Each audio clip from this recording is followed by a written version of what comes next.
ಭಾರತದಲ್ಲಿ ಮುಸ್ಲಿಮರಿಗೆ ಭದ್ರತೆಯೇ ಇಲ್ಲ. ಮುಸ್ಲಿಂ, ಸಿಖ್, ದಲಿತರಿಗೆ ಅಭದ್ರತೆ ಕಾಡ್ತಾ ಇದೆ. ಅಮೆರಿಕದ ಸ್ಯಾನ್ ಫ್ರಾನ್ಸಿಸ್ಕೋದಲ್ಲಿ ರಾಹುಲ್ ಗಾಂಧಿ ಹೇಳಿಕೆಯನ್ನ ಕೊಟ್ಟಿರೋದು ಇದು. ಭಾರತದಲ್ಲಿ ಮುಸ್ಲಿಮರಿಗೆ ಭದ್ರತೆಯೇ ಇಲ್ಲ ಅನ್ನುವಂತಹ ಒಂದು ವಿವಾದಾತ್ಮಕ ಹೇಳಿಕೆಯನ್ನ ಕೊಟ್ಟಿದ್ದಾರೆ. ಇಲ್ಲಿ ಅಮೆರಿಕದ ಸ್ಯಾನ್ ಫ್ರಾನ್ಸಿಸ್ಕೋದಲ್ಲಿ ರಾಹುಲ್ ಗಾಂಧಿ ಹೇಳಿಕೆಯನ್ನ ಕೊಟ್ಟಿದ್ದು ಕೇಂದ್ರ ಸರ್ಕಾರದ ವಿರುದ್ಧ ಗುಡುಗಿದ್ದಾರೆ ರಾಹುಲ್ ಗಾಂಧಿ. ಹೊಸ ಸಂಸತ್ ಸೆಂಗೋಲ್ ಅಪ್ರಸ್ತುತ ಅಂತ ಹೇಳಿದ್ದಾರೆ ರಾಹುಲ್ ಗಾಂಧಿ. ರಾಹುಲ್ ಗಾಂಧಿ ಅವರಿಂದ ದೇಶಕ್ಕೆ ಅಪಮಾನ ಅಂತ ಹೇಳಿ ಬಿಜೆಪಿ ತಿರುಗೇಟನ್ನ ಕೊಟ್ಟಿದೆ. ಇಡೀ ವಿಶ್ವವೇ ಭಾರತವನ್ನ ತಿರುಗಿ ನೋಡ್ತಾ ಇದೆ.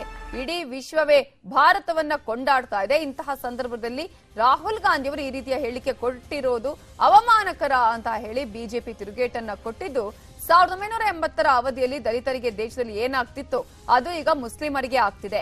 ಮುಸ್ಲಿಮರ ಮೇಲೆ ದಾಳಿ ನಡೀತಿದೆ ಅಂತ ರಾಹುಲ್ ಗಾಂಧಿ ವಿವಾದಾತ್ಮಕ ಹೇಳಿಕೆಯನ್ನ ಕೊಟ್ಟಿದ್ದಾರೆ. ಅಮೆರಿಕದ ಕ್ಯಾಲಿಫೋರ್ನಿಯಾದಲ್ಲಿ ನಡೆದ ಕಾರ್ಯಕ್ರಮದಲ್ಲಿ ರಾಹುಲ್ ಗಾಂಧಿ ಈ ಹೇಳಿಕೆಯನ್ನ ನೀಡಿದ್ದಾರೆ. I think the Parliament House, these are distractions. The real issues in India are unemployment, price rise, spread of anger and hatred, a crumbling education system, price of education, price of healthcare. These are the real issues. BJP can't really discuss them, so then they have to do the whole scepter thing. But in fact, it is being done to all minorities. I can guarantee you that the same way you are feeling attacked, I can guarantee you my Sikh brothers are feeling the same thing. I can guarantee you my Christian brothers are feeling the same, sisters are feeling the same thing, right? I can guarantee you the Dalit community is feeling the same thing, tribal community is feeling the same thing, right?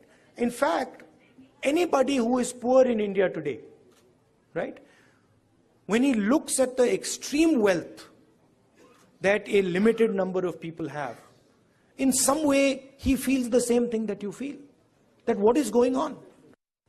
Who have got control of the system, who've got control of the media, and who are fully supported by,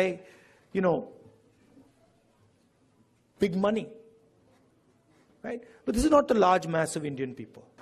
Don't be pessimistic. Also, I'd like to point out another thing. This happens periodically in India. What is happening, for example, to the Muslim community in India today happened to the Dalit community in the 80s. ಕ್ಯಾಲಿಫೋರ್ನಿಯಾದಲ್ಲಿ Rahul Gandhi ನಡೆಸ್ತಾ ಇದ್ದ ಸಭೆಯಲ್ಲಿ ಖಲಿಸ್ತಾನ್ ಧ್ವಜವನ್ನ ಅಲ್ಲಿ ಹಾರಿಸಲಾಗಿದೆ. ಖಲಿಸ್ತಾನ ಬಾವುಟವನ್ನ ಪ್ರದರ್ಶಿಸಿದ್ದಾರೆ ಸಿಖ್ ಪ್ರತ್ಯೇಕತಾವಾದಿಗಳು. ಅಮೆರಿಕದ ಕ್ಯಾಲಿಫೋರ್ನಿಯಾದಲ್ಲಿ ರಾಹುಲ್ ಗಾಂಧಿ ಅವರ ಸಭೆಯಲ್ಲಿ ವಿವಾದ ಉಂಟಾಗಿದ್ದು ಖಲಿಸ್ತಾನ ಬಾವುಟವನ್ನ ಪ್ರದರ್ಶಿಸಿದ್ದಾರೆ ಸಿಖ್ ಪ್ರತ್ಯೇಕತಾವಾದಿಗಳು. ಖಲಿಸ್ತಾನ್ ಜಿಂದಾಬಾದ್ ಅನ್ನುವಂತಹ ಘೋಷಣೆಯನ್ನ ಕೂಡ ಅದೇ ಸಂದರ್ಭದಲ್ಲಿ ಒಬ್ಬ ವ್ಯಕ್ತಿ ಕೂಗಿದ್ದಾರೆ. ಪ್ರಧಾನಿ ಮೋದಿ ಜೂನ್ನಲ್ಲಿ ಅಮೆರಿಕ ಭೇಟಿಯ ಹೊತ್ತಲ್ಲೇ ಈ ವಿವಾದ ಎದ್ದಿರೋದು. ಖಲಿಸ್ತಾನ್ ಪ್ರತ್ಯೇಕತಾವಾದಿಗಳಿಂದ ಅಮೆರಿಕದಲ್ಲಿ ಕಿರಿಕ್ ಮಾಡ್ತಾ ಇರೋದನ್ನ ನಾವಿಲ್ಲಿ ಗಮನಿಸಬಹುದು. ರಾಹುಲ್ ಗಾಂಧಿಯ ಸಭೆಯಲ್ಲಿ ಖಲಿಸ್ತಾನ ಧ್ವಜವನ್ನ ಅಲ್ಲಿ ಪ್ರದರ್ಶನ ಮಾಡಲಾಗಿರೋದನ್ನು ಕೂಡ ನೀವೀಗಾಗಲೇ ನೋಡ್ತಾ ಇದ್ದೀರಾ. ಪ್ರಮುಖವಾಗಿ ಖಲಿಸ್ತಾನ್ ಜಿಂದಾಬಾದ್ ಅನ್ನುವಂತಹ ಒಂದು ಘೋಷಣೆಯನ್ನ ಕೂಡ ಒಬ್ಬ ವ್ಯಕ್ತಿಯಲ್ಲಿ ಕೂಗಿರೋದನ್ನ ನಾವಿಲ್ಲಿ ನೋಡಬಹುದು. ಖಲಿಸ್ತಾನ ಬಾವುಟ ಪ್ರದರ್ಶನದ ಜೊತೆಗೆ ಘೋಷಣೆಯನ್ನು ಕೂಡ ಕೂಗಲಾಗಿದೆ. ಇದು ರಾಹುಲ್ ಗಾಂಧಿ ಅವರು ಕ್ಯಾಲಿಫೋರ್ನಿಯಾದಲ್ಲಿ ಮಾಡ್ತಾ ಇದ್ದಂತಹ ಒಂದು ಸಭೆಯಲ್ಲಿ ಕಂಡು ಬಂದಂತಹ ದೃಶ್ಯ. ಇವೆಲ್ಲದರ ಬಗ್ಗೆ ಇನ್ನಷ್ಟು ಡೀಟೇಲ್ಸ್ ಕೊಡೋದಕ್ಕೆ ಡೆಪ್ಯೂಟಿ ನ್ಯೂಸ್ ಎಡಿಟರ್ ಆಗಿರುವ ರಾಘವೇಂದ್ರ ಗುಡಿ ಈಗ ನೇರ ಸಂಪರ್ಕದಲ್ಲಿ ಜಾಯ್ನ್ ಆಗಿದ್ದಾರೆ. ರಾಘವೇಂದ್ರ ಗುಡಿ, ಒಂದ್ ಕಡೆ ಈಗಾಗಲೇ ಭಾರತದ ಬಗ್ಗೆ ವಿವಾದಾತ್ಮಕ ಹೇಳಿಕೆಯನ್ನು ಕೂಡ ಕೊಡ್ತಾ ಇರೋದು, ಮತ್ತೊಂದು ಕಡೆ ಈಗಾಗಲೇ ಖಲಿಸ್ತಾನದ ಬಾವುಟ ಕೂಡ ರಾಹುಲ್ ಗಾಂಧಿ ಅವರ ಸಭೆಯಲ್ಲೇ ಪ್ರದರ್ಶನ ಆಗಿರೋದನ್ನ ನಾವಿಲ್ಲಿ ನೋಡ್ತಾ ಇದೀವಿ. ಒಂದು ಕಡೆ ಭಾರತಕ್ಕೆ ಅವಮಾನ ಆಗುವಂತಹ ಹೇಳಿಕೆಗಳನ್ನ ಈಗ ಅದರಲ್ಲೂ ಕೂಡ ಈಗ ಸ್ಯಾನ್ ಫ್ರಾನ್ಸಿಸ್ಕೋದಲ್ಲಿ ಹೇಳಿರುವಂತದ್ದು ಯಾವ ರೀತಿಯಾಗಿ ಭಾರತವನ್ನ ವಿಶ್ವ ಮಟ್ಟದಲ್ಲಿ ನೋಡ್ತಾರೋ ಅದಕ್ಕಿಂತ ವಿಭಿನ್ನವಾದಂತಹ ಹೇಳಿಕೆಗಳು ಇಲ್ಲಿ ಬರ್ತಾ ಇದೆ ರಾಹುಲ್ ಗಾಂಧಿ ಅವರಿಂದ.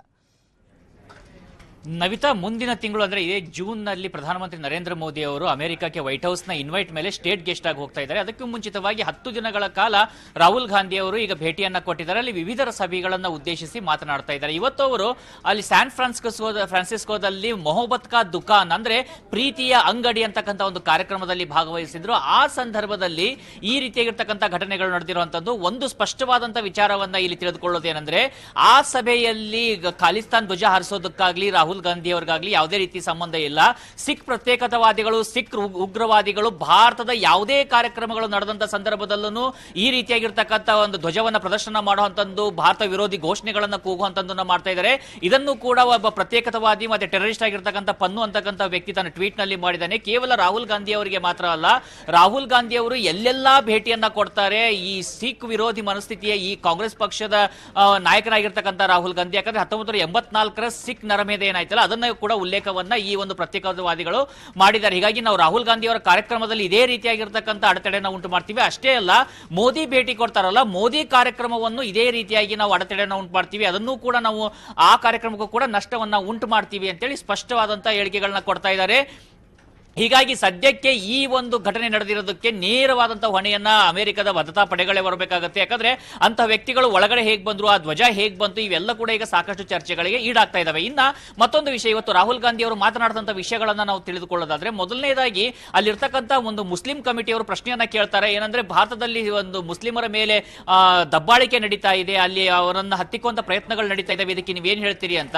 ಆಗ ರಾಹುಲ್ ಗಾಂಧಿ ಅದಕ್ಕೂ ಕೂಡ ಒಂದು ಪುಷ್ಟಿಯನ್ನ ನೀಡ್ತಾ, ಹೌದು ಇವತ್ತು ಭಾರತದಲ್ಲಿ ಮುಸ್ಲಿಮರ ಮೇಲೆ ದೊಡ್ಡ ಮಟ್ಟದಲ್ಲಿ ಒಂದು ದಬ್ಬಾಳಿಕೆಯನ್ನ ಮಾಡಲಾಗ್ತಾ ಇದೆ. ಇದು 1980ರ ದಶಕದಲ್ಲಿ ದಲಿತರನ್ನ ಹೇಗೆ ನಡೆಸಿಕೊಳ್ಳಲಾಗ್ತಾ ಇತ್ತು ಹಾಗೆ ಇವತ್ತು ಮುಸ್ಲಿಮರನ್ನ ನಡೆಸಿಕೊಳ್ಳಲಾಗ್ತಾ ಇದೆ ಅಂತೇಳಿ ನೇರವಾದಂತಹ ಆರೋಪವನ್ನ ಕೇಂದ್ರ ಸರ್ಕಾರದ ಮೇಲೆ ಮಾಡಿದ್ದಾರೆ. ಅಷ್ಟೇ ಅಲ್ಲ, ಭಾರತ ಒಂದು ದಲಿತರಿಗಾಗಲಿ ಸಿಖ್ಖರಿಗಾಗಲಿ ಅಥವಾ ಮುಸ್ಲಿಮರಿಗಾಗಿ ಸರಿಯಾದ ರೀತಿಯಂತ ಸ್ಥಳ ಅಲ್ಲ ಇವತ್ತು ಬದುಕೋದಕ್ಕೆ ಅನ್ನೋಂತ ಹೇಳಿಕೆಗಳನ್ನ ಕೂಡ ಕೊಟ್ಟಿದ್ದಾರೆ. ಹೀಗಾಗಿ ಸಹಜವಾಗಿ ದೊಡ್ಡ ಮಟ್ಟದ ಚರ್ಚೆಗೆ, ಆಕ್ರೋಶಕ್ಕೂ ಕೂಡ ಈ ಒಂದು ಹೇಳಿಕೆಗಳು ಕಾರಣ ಆಗ್ತಾ ಇದಾವೆ. ಭಾರತದಲ್ಲಿ ಸಮಸ್ಯೆಗಳಿದ್ದಾಗ ಭಾರತದಲ್ಲಿ ಹೋರಾಟವನ್ನ ಮಾಡಬೇಕೇ ಹೊರತು ಭಾರತದಲ್ಲಿ ಈ ರೀತಿಯಾದ ಸಮಸ್ಯೆಗಳಿದೆ ಅಂತೇಳಿ ಅಂತಾರಾಷ್ಟ್ರೀಯ ಮಟ್ಟದಲ್ಲಿ, ಅದರಲ್ಲೂ ಕೂಡ ಹೊರದೇಶದ ನಾಗರಿಕರು ಪಾಲ್ಗೊಂಡಂತ ಕಾರ್ಯಕ್ರಮದಲ್ಲಿ ಮಾತನಾಡೋದು ಎಷ್ಟು ಸರಿ ಅಂತ ಪ್ರಶ್ನೆಗಳು ಬರ್ತಾ ಇದಾವೆ. ಜೊತೆಗೆ ಬಿಜೆಪಿ ಕೂಡ ಇದೇ ನಿಟ್ಟಿನಲ್ಲಿ ಪ್ರಶ್ನೆಯನ್ನು ಮಾಡಿರುವಂತದ್ದು. ಅನುರಾಗ್ ಸಿಂಗ್ ಠಾಕೂರ್ ಏನಿದ್ದಾರೆ ಕೇಂದ್ರ ಸಚಿವರಾಗಿರ್ತಕ್ಕಂಥವ್ರು, ಅವರು ಕೂಡ ರಾಹುಲ್ ಗಾಂಧಿ ಮತ್ತೆ ದೇಶಕ್ಕೆ ಅವಮಾನವನ್ನ ಮಾಡ್ತಾ ಇದ್ದಾರೆ ಅಂತೇಳಿ ಹೇಳಿಕೆಗಳನ್ನ ಕೊಡ್ತಾ ಇದ್ದಾರೆ. ಒಟ್ಟಾರೆಯಾಗಿ ಈ ಒಂದು ಹೊರದೇಶಕ್ಕೆ ಹೋಗಿರುವಂತದ್ದು ಆಗಲಿ ಅಥವಾ ಅಲ್ಲಿ ಮಾಡ್ತಿರ್ತಕ್ಕಂಥ ಭಾಷಣಗಳಾಗ್ಲಿ ಸಾಕಷ್ಟು ಚರ್ಚೆಗೆ ಈಡಾಗ್ತಾ ಇದಾವೆ. ಕಳೆದ ಬಾರಿ ಇಂಗ್ಲೆಂಡ್ಗೆ ಭೇಟಿ ಕೊಟ್ಟಾಗ್ಲೂ ಕೂಡ ಇಂಥದ್ದೇ ಒಂದಿಷ್ಟು ಆರೋಪಗಳು ರಾಹುಲ್ ಗಾಂಧಿ ಅವರ ಮೇಲೆ ಕೇಳಿ ಬಂದಿತ್ತು. ಇವತ್ತು ಇಡೀ ವಿಶ್ವದಲ್ಲಿ ಹೇಳಿಕೆಗಳನ್ನ ಕೊಡೋದಕ್ಕೆ ಹೋಗಿ ಒಂದಷ್ಟು ಎಡವಟ್ಟುಗಳನ್ನ ಮಾಡ್ಕೊಳ್ತಾ ಇರೋದನ್ನು ಗಮನಿಸಿ. ಮತ್ತೊಂದು ಕಡೆ ಸಂಸತ್ ಭವನ, ನೂತನ ಸಂಸತ್ ಭವನ ಸೆಂಗೋಲ್ ಬಗ್ಗೆ ಕೂಡ ಅವರು ಪ್ರಸ್ತಾಪ ಮಾಡ್ತಾರೆ. ಬೆಲೆ ಏರಿಕೆ, ನಿರುದ್ಯೋಗ ವಿಚಾರಗಳನ್ನ ಕೂಡ, ಇವೆಂತಹ ವಿಚಾರಗಳನ್ನ ಇಟ್ಟುಕೊಂಡು ದೇಶದ ಮರ್ಯಾದೆಯನ್ನ ಹೋಗಿಸುವಂತ ಪ್ರಯತ್ನ ಆಗ್ತದೆ ಅಂತ ಹೇಳಿ ಬಿಜೆಪಿ ಆಲ್ರೆಡಿ ಈಗ ಆರೋಪವನ್ನು ಕೂಡ ಮಾಡ್ತಾ ಇದೆ.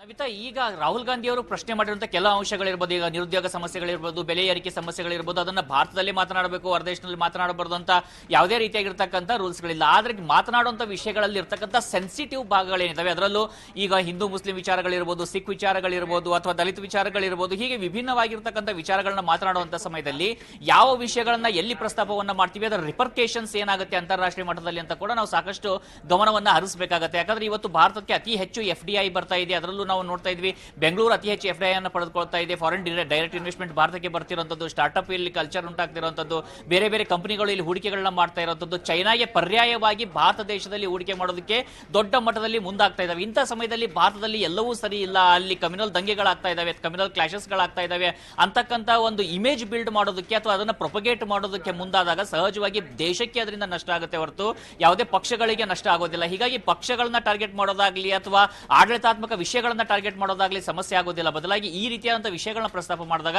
ಖಂಡಿತವಾಗಿ ಕೂಡ ಅದರ ಬಗ್ಗೆ ಸಾಕಷ್ಟು ಪ್ರಶ್ನಾರ್ಥಕ ಚಿಹ್ನೆಗಳು ಮೂಡ್ತವೆ. ಒಂದು ಕಡೆಯಿಂದ ಖಾಲಿಸ್ತಾನಿಗಳು ಮಾಡ್ತಿರುವಂತಹ ಒಂದಿಷ್ಟು ಅವಾಂತರಗಳನ್ನ ನಾವು ನೋಡ್ತಾ ಇದ್ದೇವೆ. ನಿರಂತರವಾಗಿ ಭಾರತದ ಒಂದು ಭಾರತೀಯರನ್ನ ಟಾರ್ಗೆಟ್ ಮಾಡೋದು, ಅಲ್ಲಿ ಇರ್ತಕ್ಕಂಥ ದೂತಾವಾಸಗಳನ್ನ ಟಾರ್ಗೆಟ್ ಮಾಡುವಂಥದ್ದು. ಈಗ ಅಲ್ಲಿ ಖಾಲಿಸ್ತಾನಿಗಳಿದ್ದಾಗ ಖಾಲಿಸ್ತಾನ್ ಅಂತ ಒಂದು ಘೋಷಣೆಯನ್ನ ಕೂಗ್ತಾ ಇದ್ದಂತ ಸಂದರ್ಭದಲ್ಲಿ, ಭಾರತದ ವಿರುದ್ಧ ಘೋಷಣೆಗಳನ್ನ ಕೂಗ್ತಾ ಇರುವಂತಹ ಸಂದರ್ಭದಲ್ಲಿ ಸಿಖ್ಖರ ಮೇಲೆ ಕೂಡ ದೌರ್ಜನ್ಯ ಆಗ್ತಾ ಇದೆ ಅಂತ ಹೇಳಿದಾಗ ಖಂಡಿತವಾಗಿ ಅಂತವರ ವಾದಗಳಿಗೆ ಪುಷ್ಟಿ ಒಂದು ಪರೋಕ್ಷವಾಗಿ ಸಿಗುವಂತ ಸಾಧ್ಯತೆಗಳು ಕೂಡ ಇರ್ತವೆ. ಹೀಗಾಗಿ ಇವು ಸೆನ್ಸಿಟಿವ್ ವಿಚಾರಗಳು. ರಾಹುಲ್ ಗಾಂಧಿ ಅವರು ಈ ವಿಚಾರಗಳನ್ನ ಮಾತನಾಡುವಾಗ ಖಂಡಿತವಾಗಿ ಒಂದಿಷ್ಟು ಅಧ್ಯಯನಗಳಾಗಿರ್ತವೆ ಅಂತ ಕೂಡ ಭಾವಿಸ್ಕೊಳ್ಬಹುದು. ಆದ್ರೂ ಇಂತಹ ವಿಷಯಗಳು ಮಾತನಾಡಿದಾಗ ಸಹಜವಾಗಿ ಸಾಕಷ್ಟು ನೆಗೆಟಿವ್ ಚರ್ಚೆಗಳು ಆಗ್ತವೆ. ಜೊತೆಗೆ ವಿಪಕ್ಷಗಳಿಗೆ, ಅದರಲ್ಲೂ ಆಡಳಿತಾತ್ಮಕ ಪಕ್ಷಗಳಿಗೆ ಒಂದಿಷ್ಟು ಅಸ್ತ್ರಗಳನ್ನ ಖಂಡಿತವಾಗಿ ಕೊಟ್ಟಂತೂ ಆಗುತ್ತೆ. ನವಿತಾ, ಥ್ಯಾಂಕ್ ಯು ರಾಘವೇಂದ್ರ ಗುಡಿ ಡೀಟೇಲ್ಸ್ಗೆ.